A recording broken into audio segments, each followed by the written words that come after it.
নিয়োগ দিয়েছিলেন। তো এটা মূলত এই মওদুদি সাহেব এই থিওরি থেকে তিনি সৎ লোকের শাসন হবে। এখন সৎ লোকের যে শাসন হবে, তারা তাদের মধ্যে তো একটা পলিটিক্যাল কালচার ঢুকাতে হবে, ইসলামী আইডিওলজি ঢুকাতে হবে, থিওলজি ঢুকাতে হবে।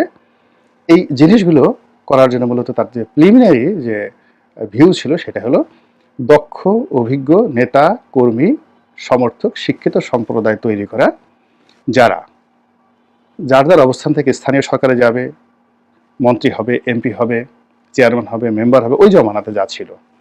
তারা কেরানি হবে, পিয়ন হবে, সরকারি চাকরিতে সিএসপি হবে, আইপিএস হবে, আইসিএস হবে। তো এই একটা লক্ষ্য এবং উদ্দেশ্য নিয়ে উনি কিন্তু এগোচ্ছিলেন। কিন্তু দ্বিতীয় বিশ্বযুদ্ধে ইংল্যান্ড রীতিমতো দেউলিয়া হয়ে যায় এবং ওনার সঙ্গে ব্রিটিশ গভর্নমেন্টের যে সম্পর্কটা ছিল পজিটিভ অর্থে তিনি অন্যান্য মুসলমান নেতাদের মতোই তিনি এই সম্পর্কটা রেখেছিলেন। মোহাম্মদ আলী জিন্নারও সম্পর্ক ছিল, নেহরুর সম্পর্ক ছিল, মহাত্মা গান্ধীর সম্পর্ক ছিল। মানে বলতে গেলে সবাই কিন্তু ওই সময়টাতে ব্রিটিশ তাবেদার ছিল, এতে কোনো সন্দেহ নেই। যত কথা আমরা বলি অল আর ফেক, সবাই ব্রিটিশ দেশ তোষণ করে করে তারা নিজেদের কমিউনিটিকে তারা শক্তিশালী করছিল। মূলত সেই প্রথম মহাযুদ্ধের পরে যখন গ্রেট ফ্রাস্ট্রেশন আসলো, তখন থেকে ভারতীয় নেতারা দেখলো যে আমরা এত আন্দোলন করলাম, চারু মজুমদার ফেল হলো, ওটা ফেল হলো, ক্ষুদিরাম ফেল হলো, লবণ বিদ্রোহ ফেল হলো, মহাত্মা গান্ধীর অহিংস আন্দোলন ফেল হলো, তখন তারা ইংরেজ সরকারের সাথে তারা কি করলো, সহযোগিতা করা শুরু করলো এবং এইভাবে সিদ্ধান্ত নিল মুসলিম লীগ এবং কংগ্রেস দুটো দলই।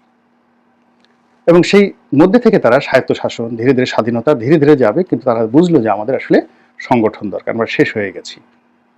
আবুল কালাম আজাদের ইন্ডিয়া উইন্স ফ্রিডমে দেখবেন এই জিনিসগুলো ইন ডিটেলস লেখা আছে, কিংবা মহাত্মা গান্ধীর আত্মজীবনীতে আপনি পড়ে দেখবেন যে, কিংবা ডিসকভার ইন্ডিয়াতে যেটা লিখেছেন আপনার নেহরু নিজে।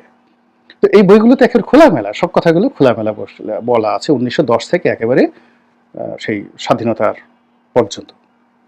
তো ওখানে যে জিনিসটা স্পষ্ট সেটা হলো 45 সালের পরে তারা তড়ি ঘড়ি করে পাকিস্তান এবং যাকে বলা হয় ভারত, দুটো রাষ্ট্রে বিভক্ত করার যে সিদ্ধান্ত নিল, এবং তারা এটা সিদ্ধান্ত নিল মূলত হিন্দু এবং মুসলমানদের দ্বন্দ্ব সংঘাতের কারণে। এটা ভিন্ন একটা বড় প্রসঙ্গ।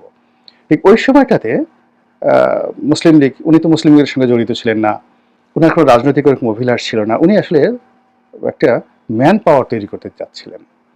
তো সেই ম্যান পাওয়ার তৈরি করতে গিয়ে তিনি প্রথমে ভারতে থেকে গেলেন, কিন্তু সাম্প্রদায়িক দাঙ্গা পরিবেশ পরিস্থিতি এমন তৈরি হয়ে গেল তিনি থাকতে